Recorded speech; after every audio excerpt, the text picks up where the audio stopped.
Praise the lord. ఈరోజు దేవుని వాగ్దానము,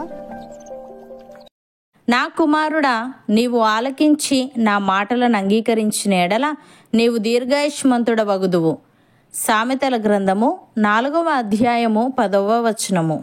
సహోదరి సహోదరులారా, దేవుడు తనకు విధేయులైన వారికి దీర్ఘాయువును ఇస్తానని ఇక్కడ తెలియజేస్తున్నాడు. ఇది దేవుని పట్ల భయభక్తులు ఉన్న వారికి పాత నిబంధనలో చాలా చోట్ల ఇవ్వబడిన వాగ్దానం. క్రొత్త నిబంధనలో దీన్ని అంతగా నొక్కి చెప్పలేదు. పైగా ఈ లోకాన్ని విడిచి క్రీస్తుని చేరుకోవాలని క్రొత్త నిబంధన విశ్వాసుల ఆశ. అయితే ఏ కాలంలోనైనా యెహోవా పట్ల భయభక్తులు, పరిశుద్ధమైన జీవితం దీర్ఘాయువును ఇవ్వగలదు. నీతిమంతులకు నిజమైన ప్రతిఫలం దొరికేది రాబోయే లోకంలో అయినప్పటికీ మంచి నడవడి వల్ల ఈ లోకంలో కూడా వారికి లాభం కలుగుతుంది. భక్తుడు ఈ విధంగా అంటున్నాడు, పిల్లలారా, మీరు వచ్చి నా మాట వినుడి. యెహోవా యందు భయభక్తులు మీకు నేర్పెదను. బ్రతకగోరువాడెవడైనా నున్నాడా?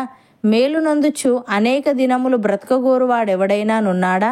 చెడ్డ మాటలు పలుకకుండా నీ నాలుకను, కపటమైన మాటలు పలుకకుండా నీ పెదవులను కాచుకొనుము. కీడు చేయుట మాని మేలు చేయుము. సమాధానము వెతకి దాన్ని వెంటాడుము.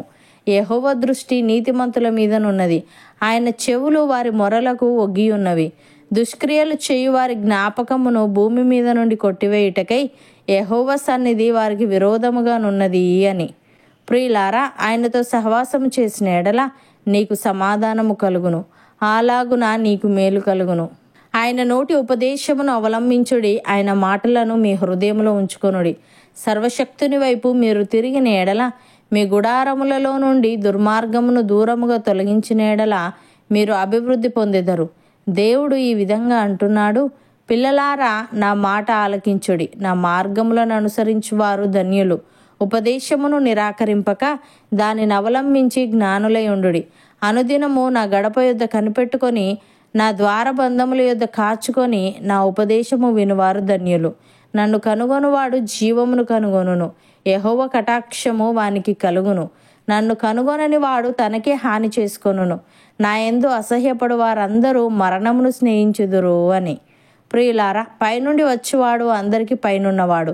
భూమి నుండి వచ్చువాడు భూసంబంధి అయి భూసంబంధమైన సంగతులను గూర్చి మాట్లాడును. పరలోకం నుండి వచ్చువాడు అందరికీ పైగా నుండి తాను కన్నవాటిని గూర్చియు విన్నవాటిని గూర్చియు సాక్ష్యమిచ్చును. ఆయన సాక్ష్యము ఎవడునూ అంగీకరింపడు. ఆయన సాక్ష్యము అంగీకరించిన వాడు దేవుడు సత్యవంతుడను మాటకు ముద్ర వేసి ఉన్నాడు. అపోస్తలుడైన పౌలు ఈ విధంగా అంటున్నాడు, పందెపు రంగమందు పరిగెత్తు వారందరూ పరిగెత్తుదురు గాని ఒక్కడే బహుమానము పొందునని మీకు తెలియదా? అటువలే మీరు బహుమానము పొందునట్లుగా పరిగెత్తుడి. మరియు పందెమందు పోరాడు ప్రతివాడు అన్ని విషయములందు మితముగా ఉండును. వారు క్షేమగు కిరీటమును పొందుటకును, మనమైతే అక్షేమగు కిరీటమును పొందుటకును మితముగా ఉన్నాము. కాబట్టి నేను గురి చూడని వాని వల్ల పరిగెత్తువాడను కాను. గాలిని కొట్టినట్టు నేను పోట్లాడుట లేదు గాని, ఒకవేళ ఇతరులకు ప్రకటించిన తరువాత నేనే భ్రష్టుడనై పోదునేమో అని నా శరీరమును నలగగొట్టి దానిని లోపరుచుకొనుచున్నాను అని. సహోదరి సహోదరులారా, మనము కూడా ప్రతి భారమును సులువుగా చిక్కులబెట్టు పాపమును విడిచిపెట్టి విశ్వాసమునకు కర్తయు దానిని కొనసాగించువాడునైనా యేసు వైపు చూచుచు మన ఎదుట ఉంచబడిన పందెములో ఓపికతో పరిగెత్తుదము. ఆయన తన ఎదుట ఉంచబడిన ఆనందము కొరకై అవమానమును నిర్లక్ష్యపెట్టి సిలువను సహించి దేవుని సింహాసనం యొక్క కుడి పార్శ్వమున ఆసీనుడై ఉన్నాడు. మీరు అలసట పడకయు మీ ప్రాణములు విసుకకయు ఉండునట్లు పాపాత్ములు తనకు వ్యతిరేకముగా చేసిన తిరస్కారం అంతయు ఓర్చుకొనిన ఆయనను తలంచుకొనుడి. మీరు పాపముతో పోరాడుటలో రక్తము కారునంతగా ఇంకా దానిని ఎదిరింపలేదు. అవును అన్నవారు నాతో పాటు ప్రార్థనలో ఏకీభవించండి. పరిశుద్ధుడా, ప్రేమగల తండ్రి, మేము ఆలకించి నీ మాటలను అంగీకరించిన ఎడల మేము దీర్ఘాయుష్మంతుల మగుదుమని, నీతిమంతులకు నిజమైన ప్రతిఫలం దొరికేది రాబోయే లోకంలో అయినప్పటికీ మంచి నడవడి వల్ల ఈ లోకంలో కూడా లాభం కలుగుతుందని నీవు తెలియజేశావు. తండ్రి, నీకు స్తుతులు.